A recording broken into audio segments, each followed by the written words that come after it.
Is that right? Okay. This morning, Kalli will be speaking from the Professional Speaker's Manual, project number 5, the motivational speech. The title of her presentation is, It Takes a Village, Why Tech Needs Your Background. Kalli is giving this speech again on Tuesday at UNC-W's Business Week and hopes to help young business students find out where they fit within the financial technology or fintech industry. The feedback she is seeking today is to make sure that her content resonates with undergraduate students. Please pay particular attention to content when you evaluate her. The time for this speech is 25 to 45 minutes.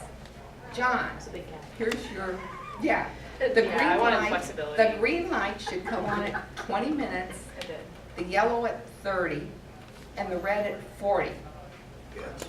Okay? Please join me in welcoming Kalli.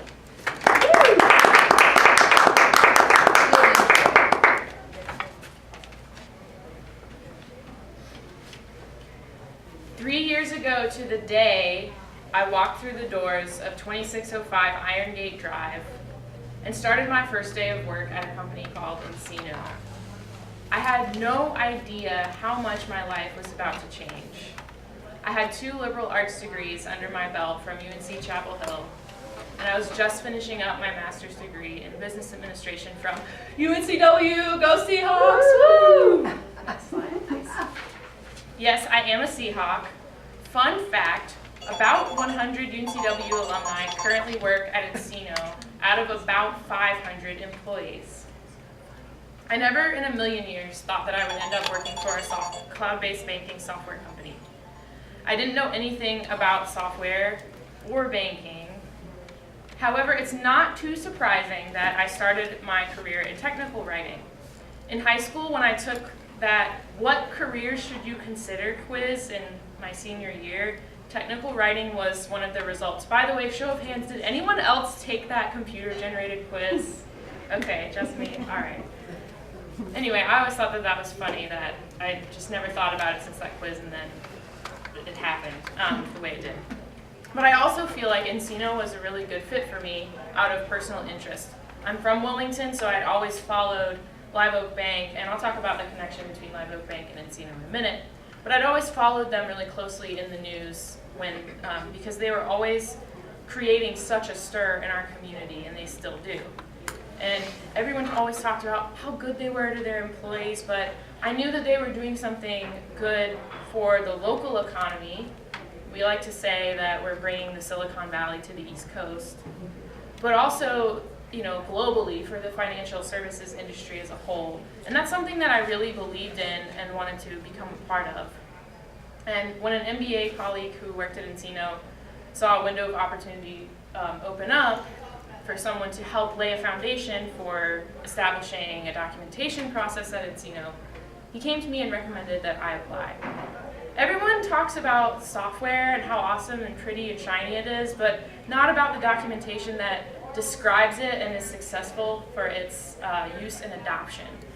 So for 3 years, from 2012 to 2015, internal and external stakeholders were using and configuring and implementing NCINO without comprehensive documentation or a manual to guide them through that. So you can imagine what my first day was like. Come on, help me, please come on in and fix this. And I'm like, what's going on? What is it? There's nothing here. So NCINO was the wild, wild west back then. And we were flying by the seat of our pants. In many ways, we still do. But over time, we've gotten better at laying down processes to help us go from startup to corporate giant, while still maintaining that entrepreneurial spirit and not getting bogged down in processes. And I didn't quite understand what tech writing was at the time, but one thing I'm going to say a lot today that I hope resonates with you is that NCINO hired me for attitude and trained me for aptitude, and I worked hard to understand the needs of the company and help build a documentation process from the ground up, along with several other members of the technical writing team who also come from a variety of different backgrounds. Next slide, please. One of my main goals today is to help you see how you can fit into a tech company's business model, whether that's in NCINO or elsewhere. It takes a village to raise a tech company. A common misconception that I had, particularly with my liberal arts foundation, was that software and tech were just inherently not for me, which is simply not true. I thought you had to major in information technology or computer science to work at a tech or software company. Because although we're a software company, the majority of folks here do not work in software. Just a note here about the image you're seeing. Our creative design team made this, and they used it in recruiting to help advertise us. And it attempts to convey that we need all types of minds and abilities and personalities to make us a well-oiled machine. So the right half of this person is more of the, your coding archetype technical person, and on the left, it's supposed to represent more of a creative person. So it's an attempt to show that off. But truly, you need more than just software developers at a software company. I mean, can you imagine a tech company run just by software developers? No offense, they're great, and we need them to build excellent software, but you also need a variety of roles and functions to make all of this come together harmoniously. And I'm going to talk about some of those roles soon. But just to put it into perspective, I want someone to guess, out of this pool of 500 employees we have, how many developers do you think actually work in NCINO? Any takers? Janet, you can't answer. Developers out of 500. How many software developers out of 500 employees are there? Okay, I'll say less than a third. So 10%. Oh, good. That's a safe answer, Anita. Yeah, I thought so too. Any other ideas or thoughts or guesses? Matt, why don't you guess? Maybe what? That was going to be my guess. I go with 20. 20. US. I'd say 5. Ooh. Not that one. All right, the answer is actually 38. So fewer than 50 folks at NCINO are actually actively coding every day. So I will talk about some of those. Yeah, I know. We always do. So I'm going to talk about some of those technical roles, but I will talk about the non-technical as well. Let's see. Okay. Before I talk about all of that, I do want to talk about a little bit about how we started, but I can't do that without first talking about, next slide, Live Oak Bank and Salesforce. So a little bit of history, because I know many folks are interested in not only where they fit, but we do want people to kind of understand us and feel a sense of the passion that we do about where we come from. So just some history here. The NCINO Bank operating system was actually developed in-house by Live Oak Bank. Now, Live Oak Bank started in the Wilmington area in 2007. NCINO sort of spun off from that in 2012. And the whole reasoning behind that in-house solution then going out to being sold to other institutions is to solve for this huge problem that many banks have, all of these disparate software systems or lack thereof to do all of the functions a bank has, but none of them talk to each other, and that slows down not only the banker's ability to do his job, but ultimately it hurts the customer, it ripples down to the customer, hurts their experience, and ultimately company profitability. So what NCINO does in simple terms is it consolidates every process that a bank has, whether that's using 10 software systems. Yes, that includes Excel and Word, or maybe pushing a paper file back and forth between offices in different buildings. Yes, some banks still do that. And it puts them all into one single connected platform. And that extends to the ability to do banking online, with a customer view right into the process. So for example, they can view where their loan application is in the pipeline. A loan officer can communicate directly with them without even having to pick up the phone from virtually anywhere on any device and experience seamless interaction with the customer.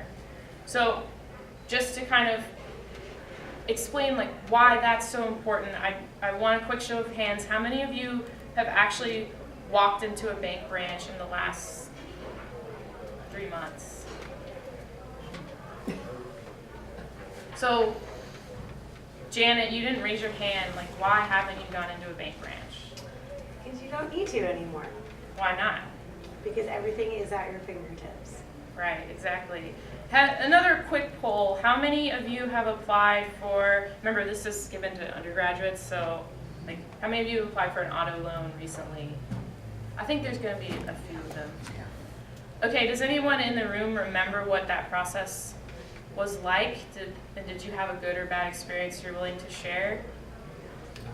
I had a good experience when we had to do it a few years ago. What made your experience good?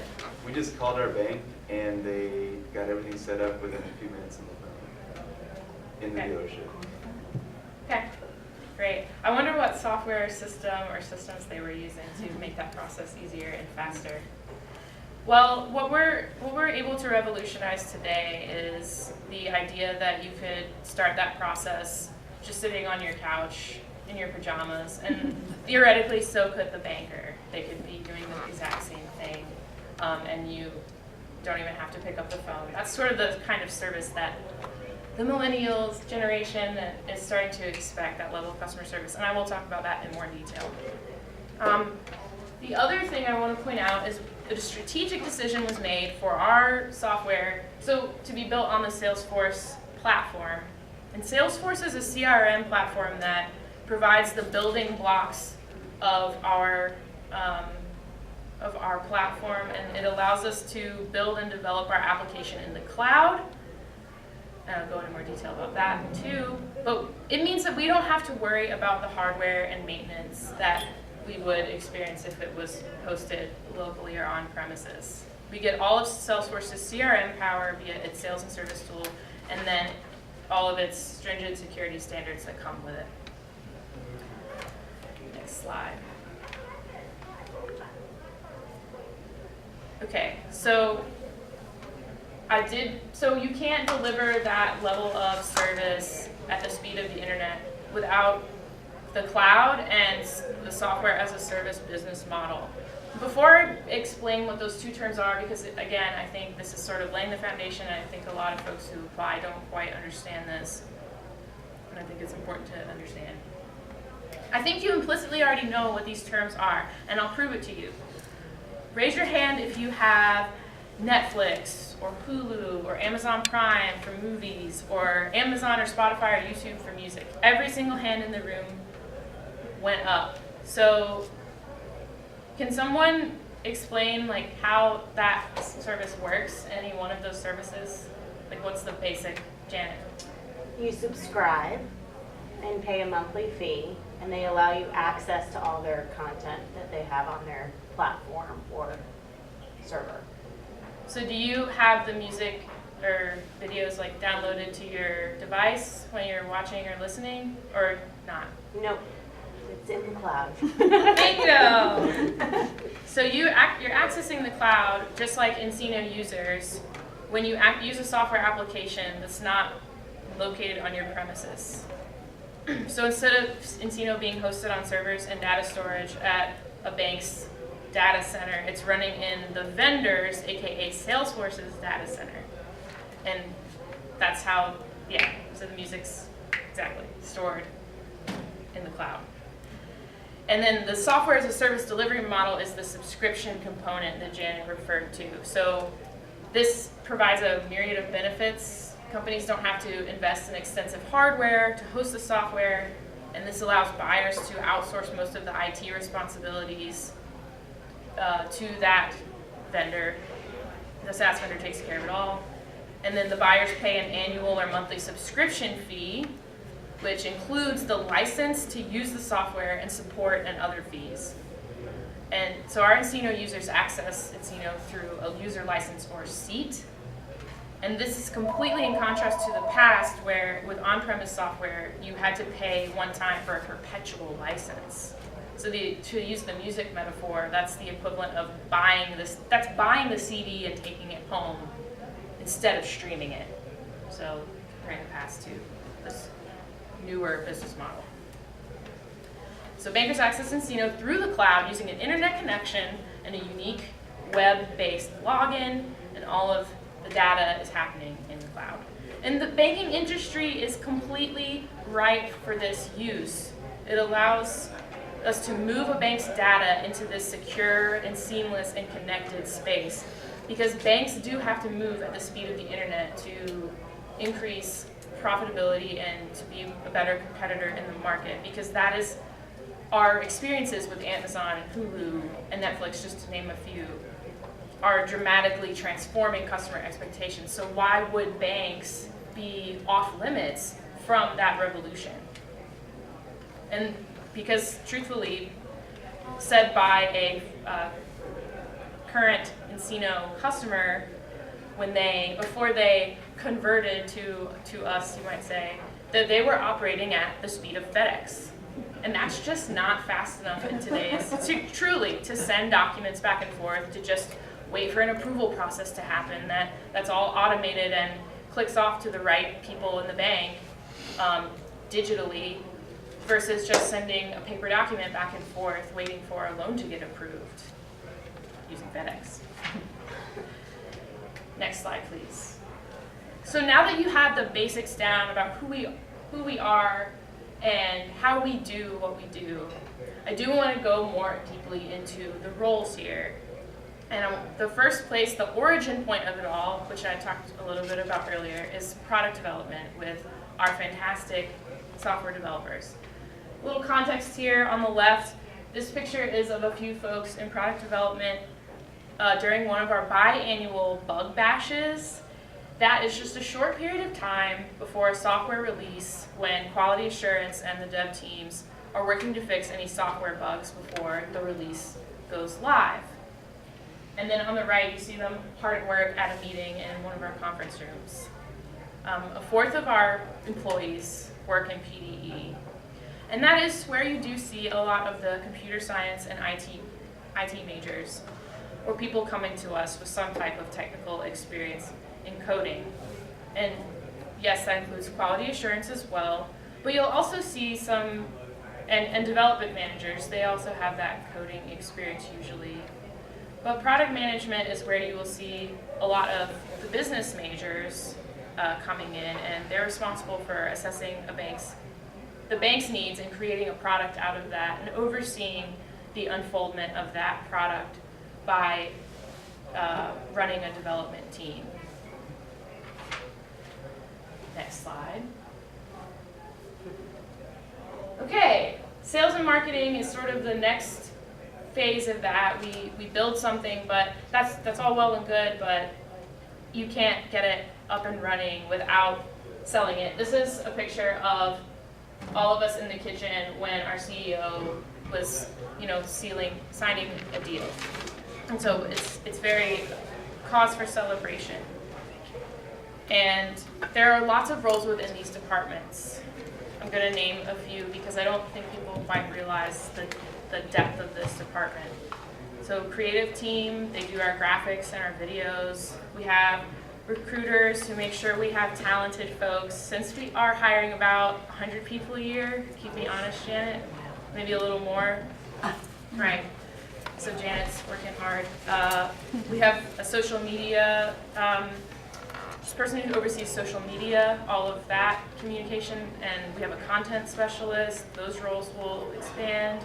We have event planners, product marketing analysts. They provide crucial industry knowledge to educate our sales and pre-sales teams. That's actually a role I'm transitioning to. We have a community team who manage the customer's window into training materials and other documentation. We have business development who builds a pipeline, and sales and sales enablement roles who demo to qualified leads to kind of garner their interest in the product. We have regional vice presidents and senior vice presidents that have responsibility for different sales territories. And then we have internships in all of these areas periodically. And so this is just a right place for opportunity for people like yourselves, business majors looking for something that combines your interests, your hobbies, and your degree. And I want to reiterate something else for you all, that there truly is room for growth at NCINO. I want to give a little shout out and say that technical writing, which is located in the marketing department, it's a great way to start your career. When I first started here at NCINO, it was actually located within product development, but as the company scaled, it made more sense to consolidate it with some other writing roles in the company and put everyone under the umbrella of marketing. And that happened about a year ago. And joining the marketing department is really what allowed me to catch a glimpse of NCINO, a side of NCINO that I hadn't really seen when I was mainly immersed in the day-to-day world of product development. And so my transition to product marketing writing, it leverages a lot of my strengths and interests in writing and 3 years worth of technical product knowledge in order to write for a completely different audience. So I just wanted to reiterate that there's opportunities for growth, and those opportunities are only going to exponentially grow.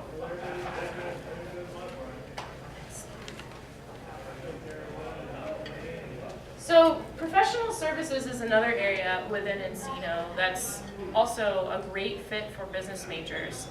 Professional services consists of everyone who touches a customer after a sale. Remember, we're software as a service.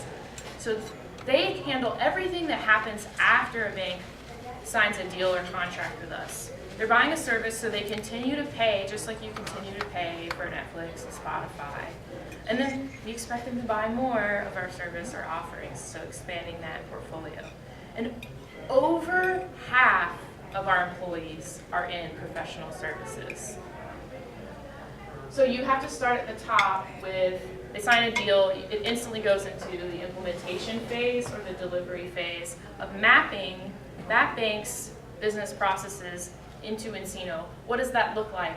And then on top of that, where can NCINO actually increase efficiency in your institution, allowing you to change your business process? And then we have all of these supplemental areas. The customer success portion here is each institution has one customer success manager assigned to them over the life of that relationship to maintain it and make sure that they're happy. And then you have supplemental, so support provides troubleshooting assistance daily. Each bank also has a support rep.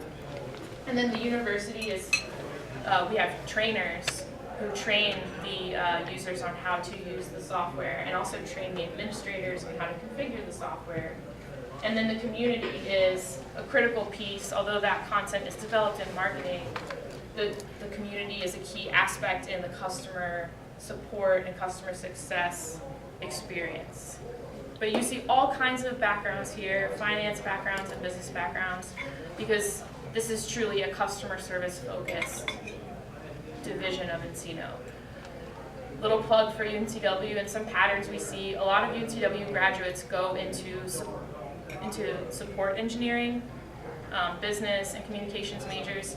It sounds more technical by title than it actually is. They do have to have some technical wherewithal, but that being successful in that type of role is really about being customer facing and knowing how to solve problems. Next slide, please. I do want to just shout out and say, by the way, I didn't know if you knew, we're taking over the world. Last summer, we officially opened an office inside a WeWork space, which is essentially, which is in London, in an area called Bishopsgate, which is in the London Financial District. And little plug as well, you know, this is a great opportunity if you speak another language or if you've lived in other countries before, or maybe you have a double major with business and a foreign language. My background is actually in Spanish language and literature. You better believe when we open that office in Spain or Latin America, I will be there. And I have made it known. And I have done a few different things using my foreign language background. I've actually done a foreign language demo of our product. There's always something you can do to contribute value. The learning at NCINO never stops. And NCINO is creating so many new opportunities for growth and career changes. And so keep this in mind when you think about what kind of company you want to work for. People who have been abroad or studied or come from other cultures, they're very valuable to have in a company that may seem kind of homegrown in its roots, which it is, but which needs that multicultural, multilingual workforce to best facilitate our success abroad. And that's true across all departments, from implementation to training to marketing to sales. They all need this global perspective. So just to give you an example, if I'm editing a marketing document and I find a reference to how NCINO helps bankers stay more compliant with the following regulations, and they're all US-based banking regulations, well, if someone in the UK is reading that, they're like, that's great, how can you help me over here in the UK? And so that's stuff that we're actively tweaking and finessing as we grow our global footprint. So we need folks who are savvy with this. We need folks who can conduct business in other languages. A couple fun things if you click once forward.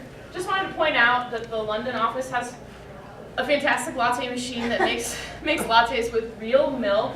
So it kind of streams out with the beautiful velvety espresso there. Next. And this is, just want to point out, in a 6-story WeWork space. This is NCINO's little corner of the world in England. So it's about the size of this room, maybe actually half the size of this room. And there are about 12 employees working there at a time, but there are about 20 UK employees. So we will just keep taking over the world one little corner at a time. Next. You can't call it NCINO if it doesn't have a ping pong table, so that shared WeWork space with other companies does have a ping pong table, so we're covered there. And one more. And of course, you have to have access to kegs on Friday afternoons. So the London office is fully equipped, ready to go. A perfect fit for us. Next. So where do you fit into all of this? Just want to reiterate here, if NCINO is a target company for you, do what you can to make yourself marketable. Figure out if this is this industry that is fintech, is it one where you would be truly happy? And for me, why I'm so interested in NCINO, or have been, is because financial services are an inextricable part of our lives. Access to efficient financial services is what makes the world go round. It's what creates global prosperity or poverty. Just to give an example of something that NCINO is ahead of the curve on, the mobile banking is completely revolutionizing the world. It's hard to believe this, but poor countries actually jump ahead of rich ones by building 21st century infrastructure because they have little legacy infrastructure to begin with, so they can just start fresh. So, for example, India's leapfrogged from no land telephone lines to the latest in wireless technology. And that revolution is causing India to leapfrog brick and mortar banking, which that's why it can be harder sometimes for the US to move forward and creating that wireless banking experience for the masses. So is that something that excites you or makes you feel passion? Don't forget to do something you're passionate about, not just, okay, I majored in business, so NCINO sounds great. And don't forget there are a lot of other fintech and other regular tech companies out there. NCINO is one of thousands. But just to give you an example, next slide. Recently, NCINO was ranked 3 out of 20 best fintech companies to work for by American Banker. This came out 2 weeks ago. Woo! So that's right, the company that's in your backyard happens to be number 3 on this list of top 20. So why do we make that ranking? What's so special? And this is probably the most important thing I will tell you today. Next slide. We cannot have done that without our culture. Does anybody remember who said culture eats strategy for breakfast? Anyone? A man named Peter Drucker. He's a management guru. And this is just absolutely critical. When we hire someone, it's not just about the right background, just like you might be thinking, oh my gosh, I have all the qualifications, I have a perfect GPA, but if you're not a cultural fit, sorry, that's just not going to fly, because we're very protective of that and maintaining that, and that's what makes our culture and company so great. Just to give an example, there's someone who joined our team about a year ago, and she's a UNC-W, she's a Seahawk as well, an alumni. Her name's Gabriela Madera, and she's on the technical writing team at NCINO, and she's a great example of somebody who combined her enthusiasm and curiosity and entrepreneurial spirit with her writing talent. And she graduated from UNC-W with a bachelor's in communication and media studies. But we could tell from interviewing her that she didn't know anything about banking or software, neither did I, but we knew she was going to hit the ground running and try really hard until she figured it out. And she knew there was a learning curve, and we did too, but we hire people sometimes in some situations who are willing to climb that learning curve to the top and who show a willingness and dedication to figure it out. And that brings me to my next point. Next slide. These are values that we live by that set us apart, and so we look for people who exhibit these qualities. So I'm going to give some examples of what these qualities are. This is sort of the NCINO profile. The first idea of what we look for is bringing your A game. We come in and we always give it our best every day because the company deserves that, and so do our customers. When we say do the right thing, at NCINO, we're treated really well. We have amazing healthcare and benefits. We leave here at 4 o'clock every Friday, buy the kegs. We go off-site regularly and do team building activities with our teams. We're allowed to work from home fairly liberally or slip out to go to a doctor's appointment and come back, no questions asked. But none of that is fun if someone abuses those privileges. And so we're treated like adults, and in turn we act like adults, and we do the right thing in those given scenarios. We respect each other. What does that mean? No matter where you are in the company, whether you're an intern or at the senior